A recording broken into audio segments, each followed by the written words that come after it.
Today we're going over just five recent games I've beaten off of my backlog, four of which are from the PS4 and one is going to be the PSP. Alright, let's knock out the PS4 ones first, save the unique one for last, and then let's go with my most recent to least recent. We have Z-Warp. I just beat this the other day on hard mode. And I've beaten it on normal and easy as well, so I have 100%ed this game. I've platinumed it. It is incredible. It's a vertical shmup with beautiful music, very nice metal music. It's very fast paced. There's a ton of bullets going on the screen. It's very tight in between them. Like, you have to maneuver. It's so pixel perfect. You gotta be very careful in between bullets. It doesn't give you much room. You can also use a bomb to collect items near you, and along with like destroying bullets that are about to hit you. It's just so good. However, if you do suffer from like seizures from bright lights and flashing lights and stuff like that, do not play this. Don't ever buy this. Don't look it up. Don't ever look at it. Also, I'm showing gameplay now, so I'm sorry. But yeah, that's one downside. It is very flashy and bright and hard on the eyes, so yeah. But it is only 5 stages long, and I have very few complaints about it. It has multiple difficulties, so anyone can get through it. No matter, like, you start out with 0 credits, and the more points you get, the more credits you unlock, but that stops around the 4 credit mark. I have not been able to unlock any more than 4. Even though I've gotten over 1 million in score off of 1 credit, I didn't unlock any more, so I think that's as much as you can get. But that's all you need to beat it on hardcore. I beat it on 3 credits, so I still died a few times, but yeah. This is, I've been getting really into shmups recently. I love them. Now, on the back here it says, Year 21XX, a starship capable of space-time warping is lost to the unknown. Depths of space. It falls to you to find the experimental ship and retrieve its black box for investigation. Then it has all of that in different languages, and that's it. But yeah, I highly recommend this game. I'm so glad I opened it and beat it, and it is staying in the collection, because I will probably replay it a few times in the future.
Now, here's Tales of Arise.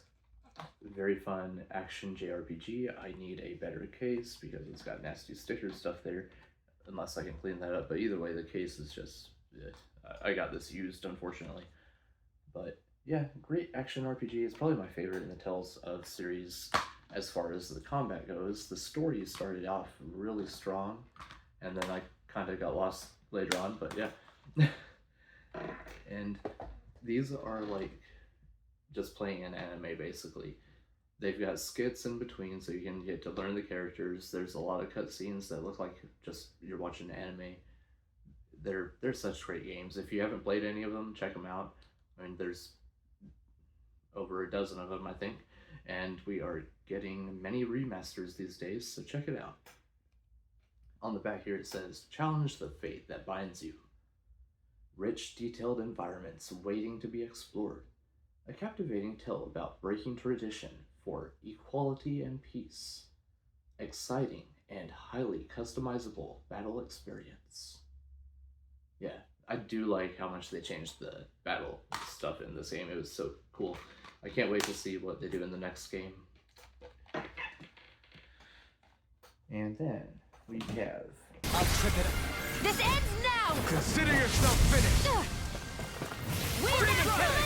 Rising Wyvern! Leave the Mirage! Denied! Come forth! Another shmup. This is Caladrius Blaze. And it actually has a very thick manual inside, which I appreciate. Well, it has two. Forgot that.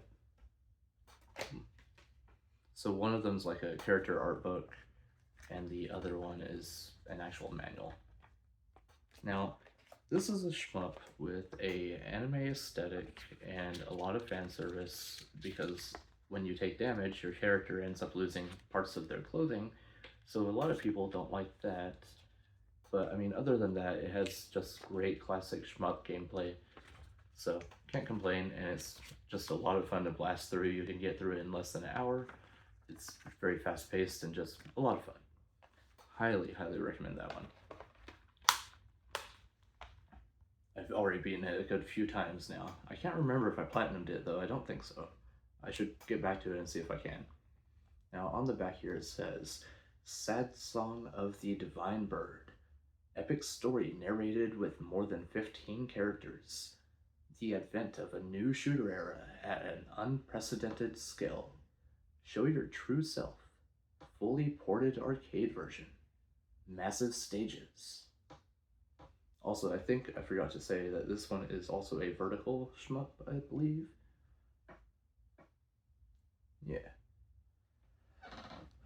A new kind of shooter. Caladrius has joined PlayStation 4. Customization, features, and tutorials make it enjoyable for both beginners and experts. Yay.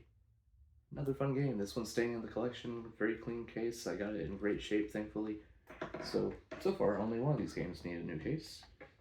Actually, only one of them will. The other two are clean. Now,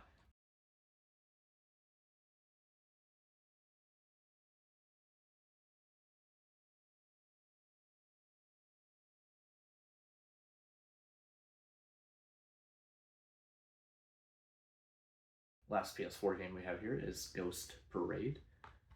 This is a 2D platforming Metroidvania type of game with a nice spooky aesthetic, even though it does look a little cheap, kinda, and flash gamey and floaty and whatnot, and the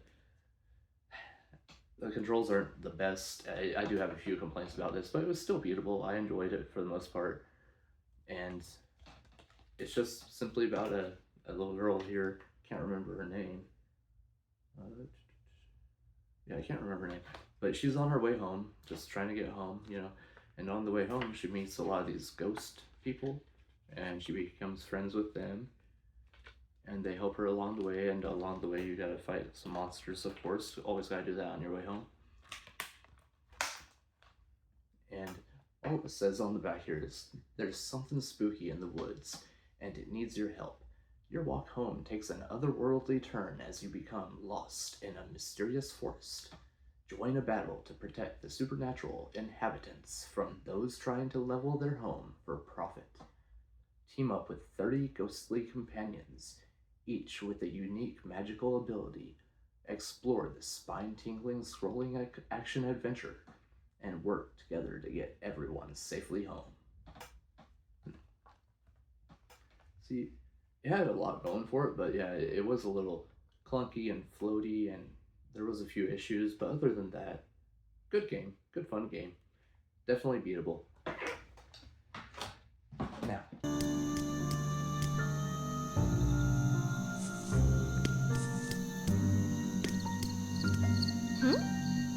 let's end on a really strong note here with one of my favorite games, well, favorite JRPG series of all time. We have Ys 7. One of the only ones without a subtitle. Well, there's a few others, but yeah. Well, I'll get to that later. So, this is an action JRPG with like, so the ones before this were more of a top-down action RPG with no team. This is the first one in the series where Adult gets a team of people you can play as and fight as, and it's more of a almost over the, well, it's still kind of top-down, but not really. It's more outer view. I don't know, it's hard to explain, but it's less top-down retro and more of the newer type of ease. It's a really fun game. It's really underrated, and especially with 8 being the one where it got popular, I think everyone just forgot the game that came out before 8, and it's really good. Like, I think I blasted through the story a little too much without paying attention. I should pay better attention to the story, but these games are super replayable, and I was just enjoying the combat way too much. Like, I recommend every game in the East series, especially number 8, is the best. I love it. It's the reason I fell in love with the series. It's the reason I beat every game in the series except 5, because it's not here yet. But if we ever get it, I'll play it.